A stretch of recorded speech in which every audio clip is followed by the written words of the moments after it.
Seth Rollins, LA night দুজনের problem শুধু একটাই, সেটা হলো রমান রেইন্স। তারা দুইজনই চায় রমান রেইন্সের টাইটেল উইন করতে আর রমান রেইন্সকে ডিস্ট্রয় করতে। সো গাইস, আজকের মানডে নাইট রটি শেষ হয়ে গেছে। কি হলো আজকের মানডে নাইট রতে সমস্ত কিছুই থাকবে আজকের এই ভিডিওতে।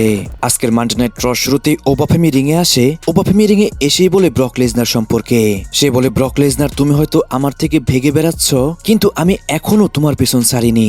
একটি ম্যাচ তুমি জিতেছো, একটি ম্যাচ আমি জিতেছি, তাই আমাদের মধ্যে আরেকটি ম্যাচ বাকি রয়েছে, আর সেই ম্যাচের মধ্যে আমি তোমাকে একদমই ডিস্ট্রয় করে দিব। এখন আমি king of the ring tournament নিয়ে ভাবছি, এরপরেই আসবো আমি তোমার কাছে।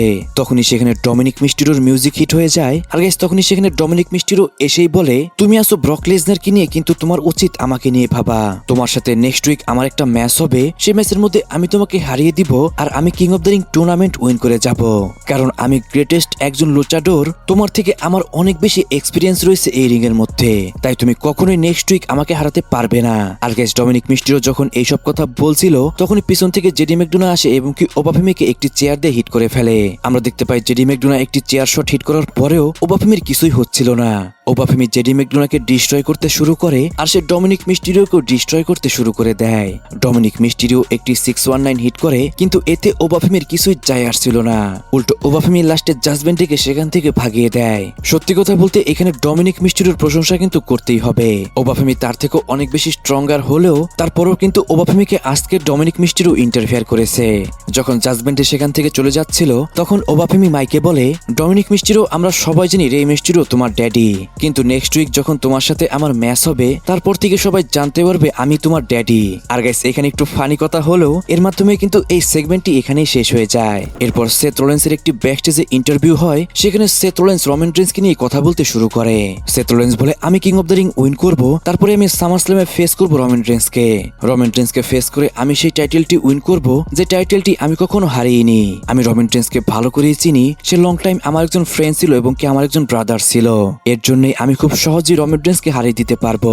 গাইস, এই ইন্টারভিউর মাধ্যমে তো মোটামুটি একটা জিনিস শিওর, যদি Seth Rollins king of the ring tournament win করে, তাহলে কিন্তু সেথ রলিন্সের ফার্স্ট টার্গেটই থাকবে রমান রেইন্স। আর রমান রেইন্স এবং কি সেথ রলিন্স যখন 1-on-1 ম্যাচে ফাইট করবে, সেই ম্যাচটা কতটা অসাধারণ হতে পারে এটা একবার ভেবে দেখুন। তারপর Becky Lynch versus Liv Morgan versus Chelsea Green versus Alexa ব্লিজের মধ্যে কুইন অব দ্য রিং টুর্নামেন্টের জন্য কোয়ালিফাই ম্যাচ শুরু হয়ে যায়। ম্যাচটি অনেক ভালোই চলে, যে ম্যাচের মধ্যে কিন্তু আজকে লিভ মর্গানের আমরা নিউ থিম সং দেখতে পাই। আজকে ছিল লিভ মর্গানের বার্থডে। লিভ মর্গানের বার্থডেতে তাকে অনেক ভালো একটা গিফট কিন্তু ডাব্লিউডাব্লিউই দিয়েছে।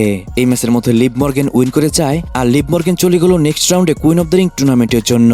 তারপর আমরা ব্যাকস্টেজে সেথ রলিন্স এবং কি মন্টেজ ফর্ডকে দেখতে পাই। সেখানে সেথ রলিন্স লাস্ট উইকের জন্য মন্টেজ ফর্ডকে থ্যাংক ইউ বলে। তখনই সেখানে চলে আসে জে উসো, জিমি উসো এবং কি জেকব ফাটো। জেকব ফাটোকে জে উসো এবং কি জিমি উসোর পিছনে দেখে একটু উইয়ার্ডই লাগছিল সবার কাছে। সেখানে জে উসো সেথ রলিন্সকে বলে, তুমি কেন বারবার আমাদের ফ্যামিলিকে নিয়ে কথা বলছো? তুমি এরপর থেকে যখন আমার ফ্যামিলি নিয়ে কথা বলবে, তুমি একটু ভাবনা চিন্তা করে সেই কথাটি বলবে। এইবারে কিং অব দ্য রিং টুর্নামেন্টে আমি ফাইট করব, আর সেই টুর্নামেন্ট উইন করে আমি চ্যালেঞ্জ করব কোডি রোডসকে, আর আমি কোডি রোডসকে হারিয়ে আমি নতুন চ্যাম্পিয়ন হয়ে যাব। সেথ রলিন্স বলে, আমি তোমার ফ্যামিলি নিয়ে কথা বলিনি, আমি তো শুধু কথা বলেছি রমান রেইন্সকে নিয়ে। আমি বলেছি রমান রেইন্সের টাইটেল আমি নিয়ে যাব। যে উসো, তুমি এবার কিং অব দ্য রিং টুর্নামেন্টে ফাইট করছো, এটা তো অনেক ভালো কথা, কিন্তু জিমি উসো কেন সাইড লাইনে? ও, আমি জানি জিমি উসোকে সাইড লাইনে রেখেছে রমান রেইন্স। রমান রেইন্স কখনো চায় না জিমি উসো ভালো কিছু করুক। আসলে কিন্তু জিমি উসো অনেক ভালো ডিজার্ভ করে। জিমি উসো চাইলেই অনেক ভালো কিছু করতে পারে। আর গাইস, এখানে কিন্তু সেথ রলিন্স রমান রেইন্সের এগেইনস্টে উল্টাপাল্টা কথা বলতে শুরু করে। তখনই জে উসো রেগে যায় এবং কি জেকব ফাটোকে বলে এই বিষয়টা হ্যান্ডেল করতে, কিন্তু জেকব ফাটো সেথ রলিন্সের সাথে কোনো কথা বলে না, সে সেখান থেকে চলে যায়। যে জিনিসটা সেথ রলিন্সও একটু মজার চলে নেয়। সেথ রলিন্স বলে, এটা তোমাদের ফ্যামিলি। গাইস, জেকব ফাটোকে তো জোর করে ব্লাড লাইনে ঢুকিয়ে দেওয়া হয়েছে, কিন্তু জেকব ফাটো এখনো ব্লাড লাইনে মানিয়ে নিতে পারেনি। তারপর লাইরা ভলকিরিয়া ভার্সেস সোল রুখার মধ্যে ডাব্লিউডাব্লিউই ইউএস টাইটেল ম্যাচ শুরু হয়ে যায়। ম্যাচটি গাইস মোটামুটি ভালোই ছিল, যেখানে সোল রুখা উইন করে যায় এবং কি তার টাইটেলকে সে রিটেন করে নেয়। এরপর আমরা আবারও ব্যাকস্টেজে জে উসো, জিমি উসো এবং কি জেকব ফাটোকে দেখতে পাই। সেখানে জে উসো জেকব ফাটোর উপর অনেক রেগেছিল এবং কি সে জানতে চায় কেন সে এরকমটা করলো। জে উসো বলে, তোমার এরকম বিহেভ করার কারণ কি? আমরা তো সবাই এক টিমেই রয়েছি। জেকব পাটো বলে আমি তোমাকে ইগনোরেজ করিনি, আমি শুধু ইগনোরেজ করেছি আমার ওটিসি কে। এই জন্যই আমি তোমার কথা মতো চলবো না, আমি শুধু একজনের কথা মতো চলবো, সেটা হলো রোমান রেন্স। যে ওসো তুমি এসব কিছু বাদ দিয়ে তুমি চিন্তা করো এলেনাইটকে নিয়ে। সে তোমাকে নিয়ে এবং কি ব্লাডলাইনকে নিয়ে অনেক উল্টাপাল্টা বলছে, তোমার উচিত তাকে থামানোর। তারপরে এলেনাইট রিংয়ে আসে। এলেনাইট রিংয়ে এসে একটা বস করে ফেলে। মাইকম্যান যখন এলেনাইটের দিকে মাইকটি থ্রো করে, সে মাইকটি ক্যাচ করতে পারে না এলেনাইট। এই জন্যই এলেনাইট আবারও বলে মাইকটি থ্রো করতে। আর গাইস আমরা দেখতে পাই তারপরে আবারও মাইকম্যান সেই মাইকটি থ্রো করে এবং কি সেটাকে ক্যাচ করে এলেনাইট। গাইস ব্যাপারটা বস হলেও জিনিসটা কিন্তু দেখতে ভালোই লাগছিল। তারপর সেখানে এলেনাইট বলে এই স্ম্যাকডাউনে কিং অফ দ্য রিং টুর্নামেন্টের জন্য আমার একটি ম্যাচ রয়েছে।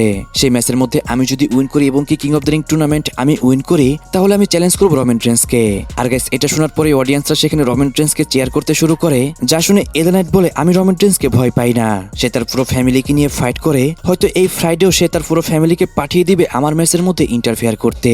সে তার পুরো ফ্যামিলিকে নিয়ে সে নিজেকে অনেক বেশি স্ট্রঙ্গার মনে করে, কিন্তু সে আসলে অতটা স্ট্রঙ্গার নয়। সে তার ফ্যামিলির ট্রাইবাল চিফ হতে পারে, কিন্তু এই বিজনেসের ট্রাইবাল চিফ আমি, এই ট্রাইবাল চিফ কাউকেই ভয় পায় না।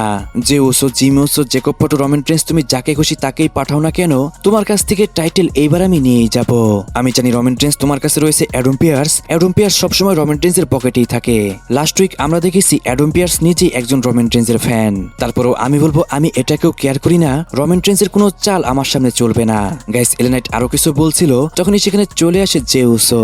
জে ওসো রিং এ আসার পরে ফ্রান্সের অডিয়েন্সরা তাকে সেই পরিমাণ চেয়ার করে। আর গাইস অনেকদিন পরে কিন্তু আজকে পুরো এরিনা একদমই ইটিট হয়ে যাচ্ছিল।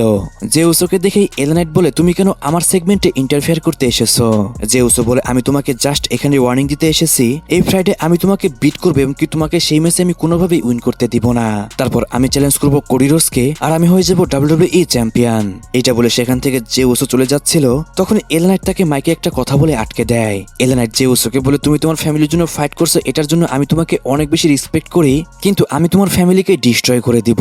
গাইস এটা শুনে যে ওসো অনেক রেগে যায় এবং কি সে এলেনাইটকে অ্যাটাক করতে যায়। তখনই সেখানে জিমি ওসো আসে এবং কি যে ওসোকে থামিয়ে দেয়। তারপর রে মিস্টিরিও ভার্সেস পেন্টের মধ্যে WWE ইন্টারকন্টিনেন্টাল চ্যাম্পিয়নশিপ ম্যাচ শুরু হয়ে যায়। গাইস ম্যাচটি কিন্তু অনেক ভালো ছিল, আর বরাবরের মতো রে মিস্টিরিও রেসলিং কিন্তু দেখার মতো ছিল। 52 ইয়ার্স ওল্ড হওয়ার পরও কিন্তু রে মিস্টিরিও এইভাবে ফাইট করতে পারে, এটা কিন্তু সত্যি অসাধারণ। রোস্টারে থাকা যে সমস্ত সুপারস্টারের বয়স 30 বছর, তারাও কিন্তু এরকম ফাইট করতে পারে না এখনো।